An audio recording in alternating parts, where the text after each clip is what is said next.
What's up guys, it's been a while and I'm back.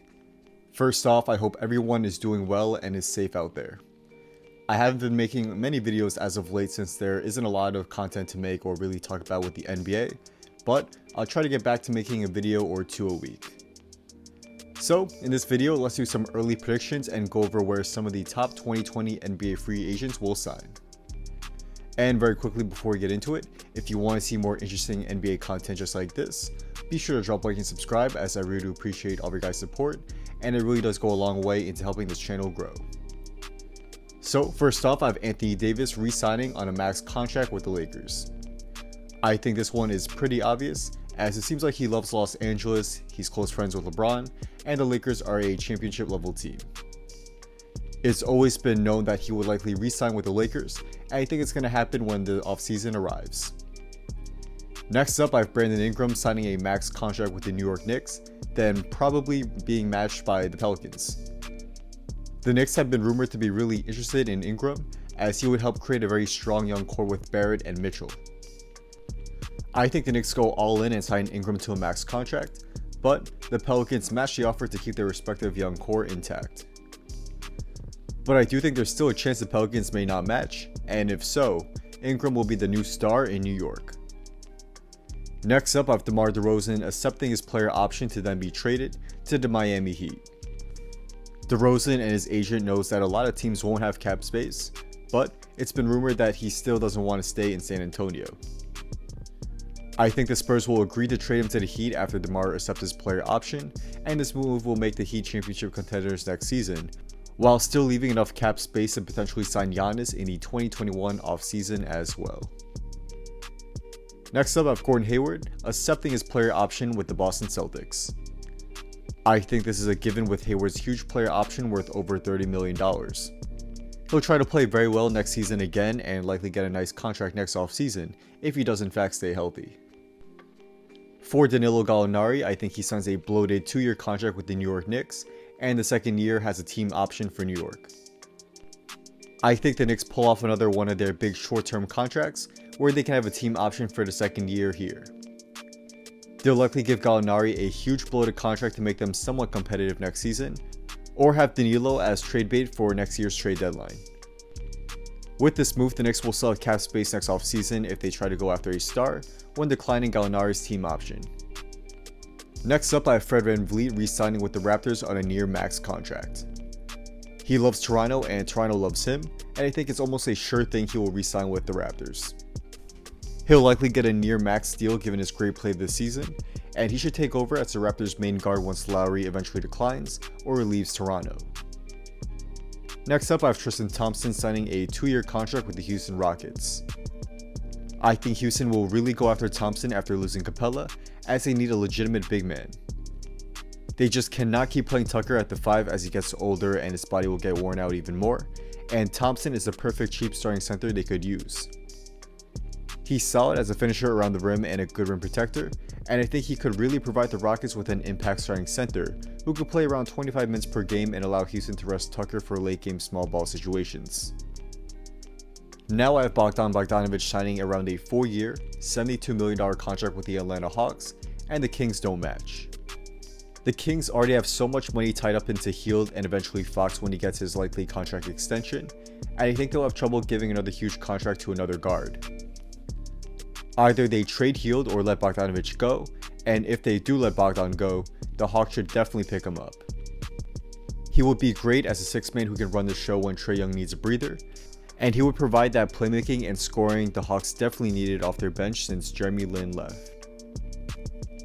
Next up, I have Joe Harris re-signing with the Brooklyn Nets. I think Harris will get a nice pay raise on his contract, and deservingly so.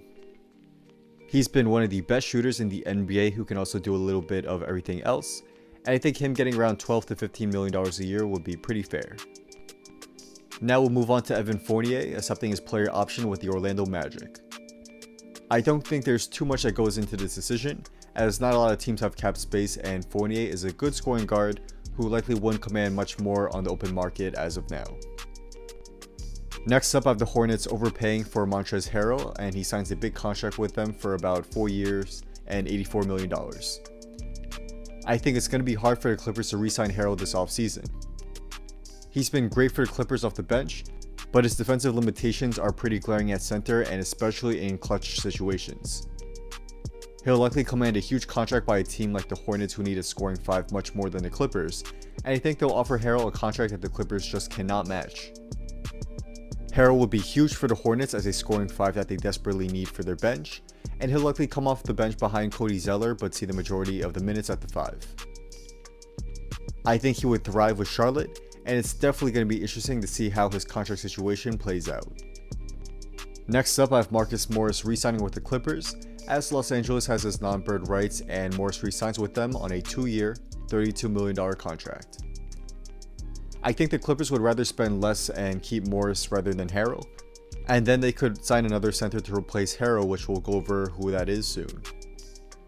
The Clippers gave up a lot to get Morris, and I just do not think they'll let him walk for nothing. Morris should be a solid scoring wing and a great insurance policy if George or Leonard gets injured, and I think this would be a fair price to keep him. Now we'll move on to Goran Dragic, who I think he'll sign with the Los Angeles Lakers on a short-term, 2-year contract. I think Goran Dragic will leave the Heat for a potential starting point guard role with the Lakers. He was sent to the bench this season for the Heat, and while he's definitely played well, I think it's pretty fair to say he would rather be a starter for a championship level team. Dragic would provide LA with a scoring and playmaking guard who can play both alongside LeBron or lead the second unit offense. I think he would be a great fit for the Lakers that they could potentially sign for cheap if he wants to take a discount, starting for a championship level team.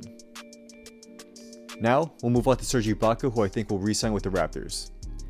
It seems like the Raptors really like Ibaka when he plays as a small ball 5, as he has played very well for them in this role. They'll likely find a way to re-sign Ibaka on a fair contract, though I wouldn't expect it to be a very long-term deal.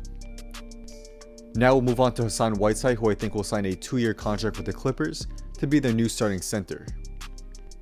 The Blazers are going to be getting back Nurkic and Collins back very soon, and that doesn't leave a lot of minutes for Whiteside at center.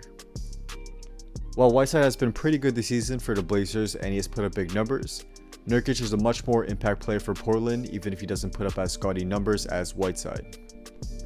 I think Whiteside will have trouble securing another big contract this offseason with not many teams having a lot of cap space, and I think this will mean he'll settle for a relatively small and short-term contract to be the starting center for the Clippers. He will be solid as a rim protector and finisher, and he could secure a much bigger contract next offseason if he proves to play well and have a big impact on a championship level team. Next up, I have Andre Drummond accepting his player option with the Cleveland Cavaliers. I don't think this one needs much thinking, as it's pretty obvious Drummond will accept this huge player option and try to get a big contract next offseason. So let's go over to the next player on this list. And that's Paul Millsap re-signing with the Nuggets on a much smaller contract. He has already gotten his huge payday from Denver, and I think he'll take a discount now. His play has declined a bit as he's gotten older, but he's still a very good 4 and can do it all on both ends of the floor. And he would still be good as he's starting power forward or come off the bench behind Michael Porter Jr. Next up, I have DeMarcus Cousins re-signing with the Lakers on another 1-year, prove-it contract.